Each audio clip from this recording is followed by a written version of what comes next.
For thousands of years, cultures around the world hunted the mighty mammoth. These beasts were very valuable to prehistoric people.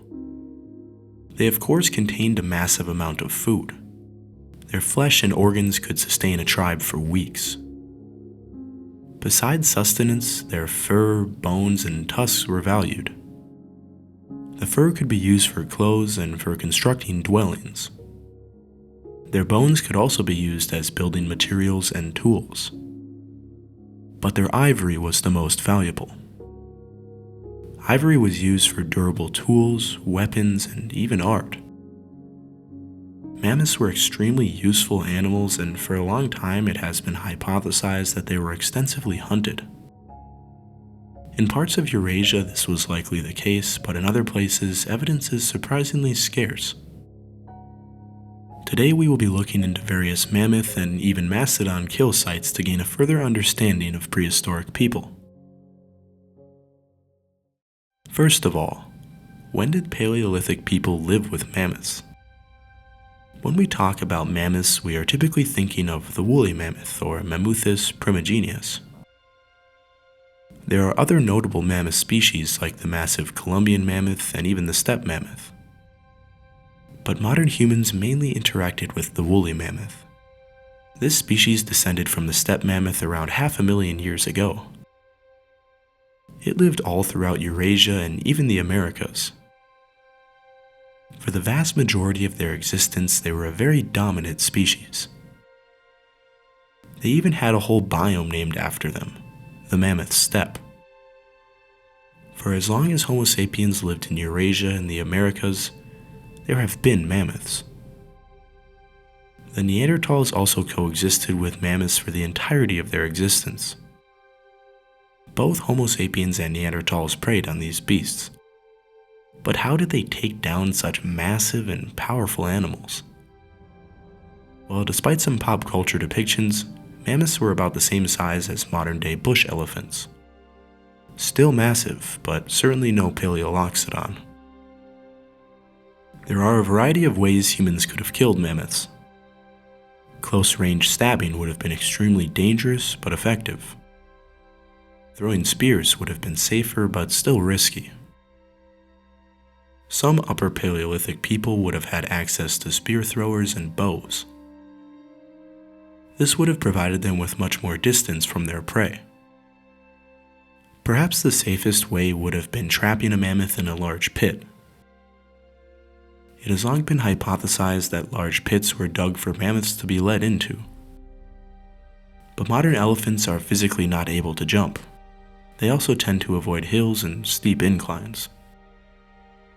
A pit would not have to be even very deep to prevent a mammoth from stepping out of it. A site in Mexico that contains over 800 mammoth bones was likely a pit used to capture and kill mammoths. The pit was nearly 2 meters deep and 25 meters in diameter. The depth of the pit may have been enough to prevent a mammoth from climbing out. Even if they could climb out, it would have certainly delayed their mobility, giving humans a window to strike.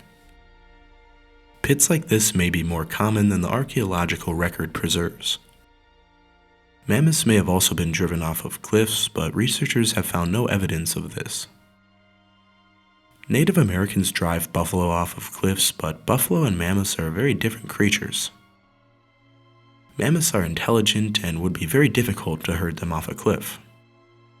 Most groups would have likely either chased them down or ambushed them. However, if mammoths could run as fast as modern-day elephants, they could outrun us. But the question is, for how long? Humans have great endurance and could have certainly tired a mammoth out. Upper Paleolithic mammoth hunts were in all likelihood extensively planned. Dozens of hunters may have laid in wait along a path, constantly hurling spears while the animal attempted to flee. If mammoths behaved as modern African elephants do, then the matriarch may have been targeted first and the other mammoths picked off as they milled around her. If they were only looking for one mammoth, one could have been singled out and killed. There was not one way to kill a mammoth. Individual tribes would have had varying methods.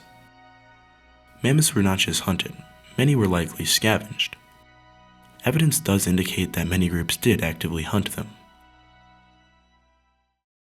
Let's take a break from the video to a time where I have lost my voice to talk about today's sponsor, CuriosityStream. It is a streaming service for high-quality documentaries and TV shows. They cover all sorts of topics like evolution, history, science, technology, and more. I personally recommend their documentary Out of the Cradle. This wonderful explanation of human evolution covers many similar topics seen on my channel. It also features cutting-edge CGI footage that is better than any other documentary on human origins I have ever seen. Another documentary that actually helped me write one of my best videos is Who Killed the Neanderthal? An in-depth explanation on the decline of our evolutionary cousins. Sign up using the description down below and use code NORTHO2 to get a discount. Just $14.99 for a whole year of binge watching. Why waste time watching pointless TV shows when you could actually learn a thing or two? I highly recommend you check them out. This is the best way to support the channel, and I am really thankful for their support. So now, let's jump back to a time where I did have my voice and continue on with the video. Interesting evidence of mammoth hunting comes from the Yana Upper Paleolithic site in Siberia. Stone projectile points are embedded in two different scapula bones. One of the points embedded in the right scapula of a young mammoth is less than 1.5 centimeters long and 1.1 centimeters in cross-section. This is absolutely tiny. Here is a reconstruction I made. I was not able to find an image or reconstruction of the specific point, but it was narrow and convex. Though notice, it is only about the size of my fingernail. It makes sense a small point would have been used for an animal as large as a mammoth. A smaller point provides greater penetration. But I should note the entire projectile may have not been this small. The stone embedded in the bone may actually just be the tip of a larger projectile. Still, the thickness of the projectile is quite thin, and considering the lithic technology of the area, suggests quite a small projectile. This would likely be around the true size of the point used. It is thought that it was part of a spear, not a bow. It is such a contrast from the larger projectiles that adorn spears in the other parts of the world. Many often have the misconception that a beast as large as a mammoth would have needed a larger projectile to kill it. This is simply not true. A larger projectile will do a lot of damage, but it will not penetrate very far. To kill a mammoth, you would actually want a fairly small point. Here is a cast of a Clovis point found at a mammoth kill site.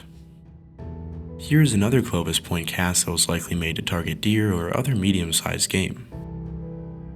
A large point like this would have been perfect for medium game. This is because it does not over-penetrate. It stays within the animal, and then while it runs, the blade causes further damage. Over-penetration is not always a problem, as if you do over-penetrate, it will still bleed out. But when the projectile stays within the animal, like I said, it can cause more damage. Larger points could have been used against mammoths, but they were a little less effective. The small projectiles used at the Yana site were certainly effective, as seen by the numerous mammoth remains. This mammoth in particular was young, but another, larger mammoth from the same site has similar damage to its scapula. This scapula had an even smaller point embedded into it. It only measured 1.1 centimeters long or 1.27 centimeters wide. Another lithic fragment is found within the same impact area. Interestingly, a thin ivory splinter is found between the point's fragments. It is thought that the ivory came from a foreshaft that the point was likely attached to. A pelvis from the same site does not have a projectile embedded in it, but instead a hole directly through the bone. It is hard to determine how large the projectile was, but likely of similar size to the others. The power it took to break this bone is significant. Another hole may have been made while the animal was already wounded. The young mammoth was only 1.3 meters tall, and it may have been the finishing blow. There are many mammoth remains at the site. This allows us to understand which individuals may have been targeted. Bones from adolescents and young adults from 1.8 to 2.6 meters tall made up 69% of the collection. 53% of that sample is 2.2 to 2.6 meters in height. The other 15% of the total population is very young individuals and calves. The last 15% is from prime-aged adults that were 2.8 to 3.2 meters tall. This distribution tells us that calves were not primarily targeted. These hunters preferred subadults that were 2.4 meters tall on average. It is also interesting to note that vulnerable calves were killed at the same frequency as mature adults. This is a testament to their ability to kill even the largest mammoths if they chose to. Radiocarbon dating tells us that the mammoths were killed over a 2,000-year period.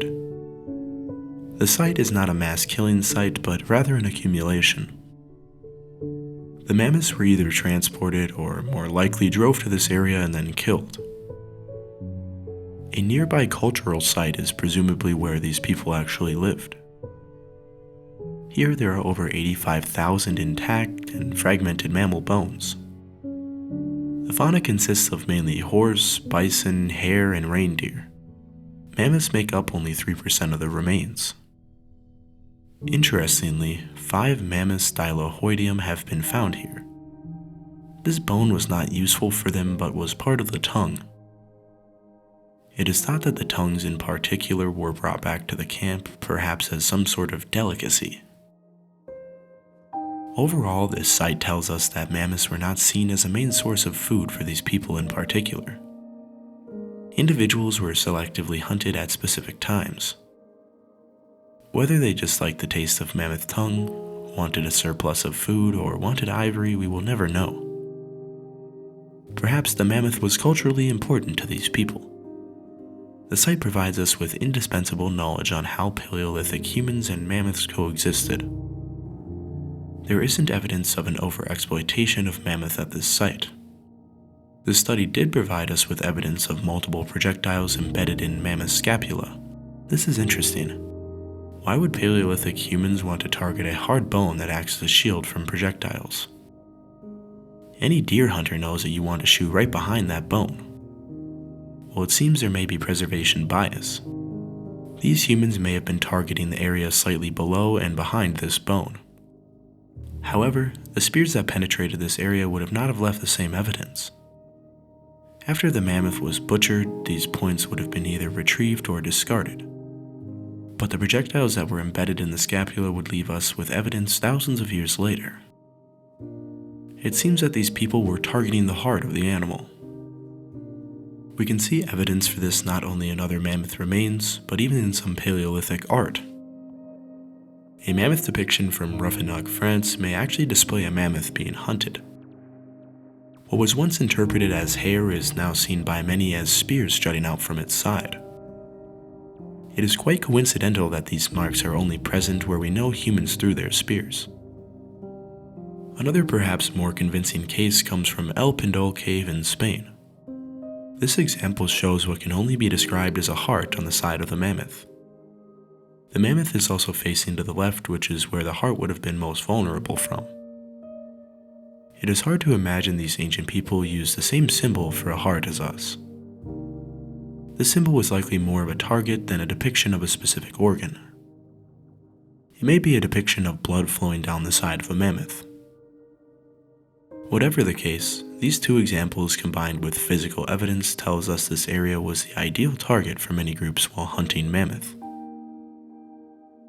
The people who made these images were part of the Grevettian tool industry, a relatively uniform culture throughout Europe from 33,000 to 21,000 years ago.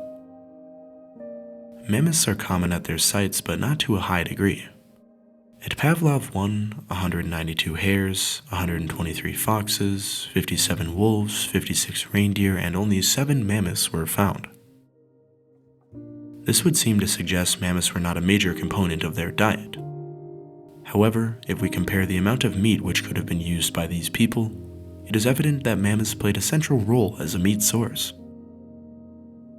One mammoth could provide 1,800 kilograms of meat, while a horse would only provide 170 and a reindeer only 60.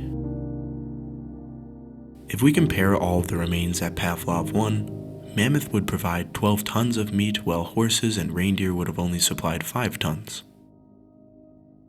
At other sites, sometimes mammoth remains outnumber those of even reindeer.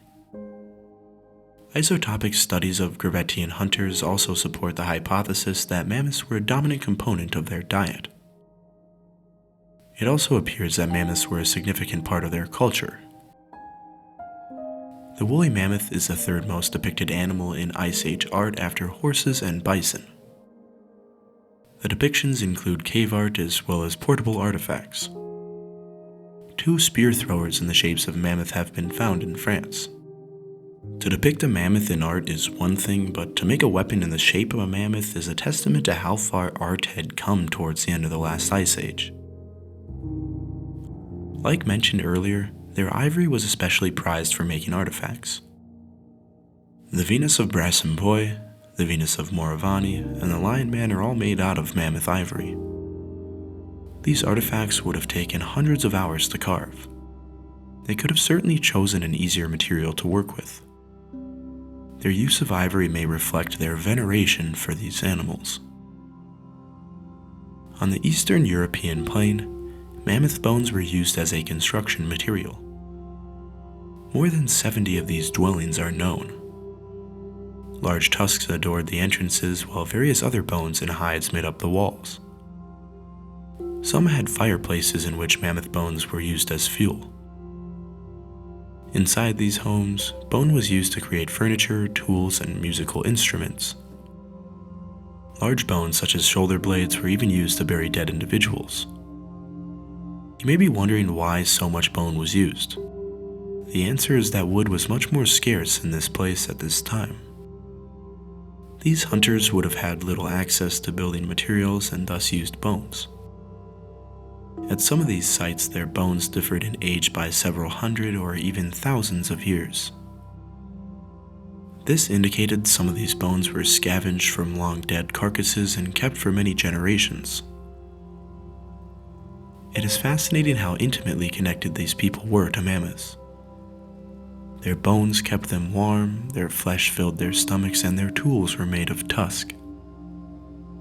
You would imagine it would only be natural if they thought of these animals in some sort of religious or spiritual way. Mammoths were not only hunted on the Eurasian mammoth steppe. In the Americas, they were hunted for thousands of years, but generally not as extensively.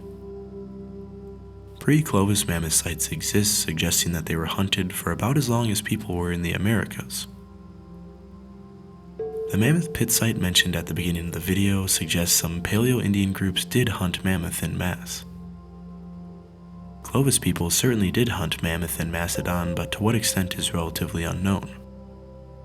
We know they were a large game hunting culture, but they may have relied more on bison and bison antiquus. Mammoths were not just hunted by modern humans. Neanderthals hunted them quite frequently. A fascinating site in Belgium called Spy Cave has evidence that Neanderthals preyed on young mammoths.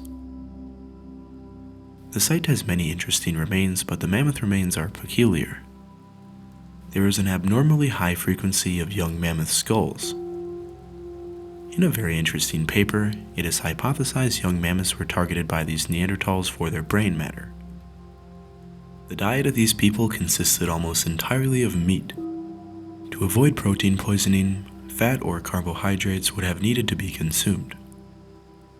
The brains of young mammoths would have not only helped them meet these needs, but also provide essential long-chain fatty acids. It was found Neanderthals were less efficient than some modern humans at making these fatty acids, which are very important to neural growth. Mammalian brain tissue is one of the richest sources of these long-chain fatty acids. Therefore, eating these mammoth brains actually helped them in their own brain development. Mammoths would eventually go extinct, and with them the culture of the great mammoth hunters. The reason for the extinction of these animals is a matter of debate. Some advocate that humans wiped them out, while the growing majority believe that climate change was the main culprit. Changes in climate shrank mammoth habitat from 7,700,000 square kilometers around 42,000 years ago to only 800,000 square kilometers around 6,000 years ago. the remaining mammoths would have been much more susceptible to natural and human-caused extinction. The youngest mammoth fossils of mainland Eurasian mammoths date back to 9,600 years ago. However, a 2021 metagenomic study found that mammoths survived in mainland Siberia until as late as 3,900 years ago. Another study suggests mammoths may have been living in the Americas until around 5,600 years ago. The last known population remained on Wrangel Island until 4,000 years ago. This is well into the Holocene and concurrent with the construction of the Great Pyramid of ancient Egypt. This population finally went extinct the same time humans arrived.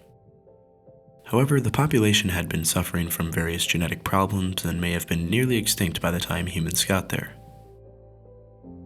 There is no doubt humans contributed to their extinction, but there was not a mammoth genocide like once proposed. For much of human history, we lived alongside these animals in quite a harmonious way. It is amazing that our species was so intimately connected to an animal that does not exist anymore. Countless stories of hunger and hunt fill the long-decayed minds of our ancestors. Stories that are now limited to imagination.